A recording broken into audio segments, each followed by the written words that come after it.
نحمده ونصلي على رسوله الكريم أما بعد فقد قال الله تعالى في القرآن المجيد والفرقان الحميد أعوذ بالله من الشيطان الرجيم بسم الله الرحمن الرحيم قل هل يستوي الذين يعلمون والذين لا يعلمون صدق اللہ العظیم۔ میرے محترم اساتذہ کرام اور میری پیاری پردہ نشین ماں بہنوں، آج میری زندگی کا سب سے خوشگوار موقع ہے کہ آپ کے سامنے کھڑا ہوں، اپنے خیالات کا اظہار کر رہا ہوں اور اللہ سے دعا کر رہا ہوں کہ یا رب یہ التجا ہے، کرم تو اگر کرے وہ بات دل پر جو دل پر اثر کرے۔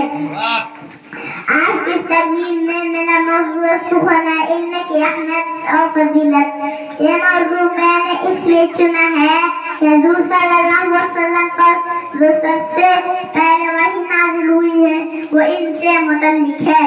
علم ایک انمول خزانہ ہے، علم ایک لاجواب دوست اور عبادت ہے۔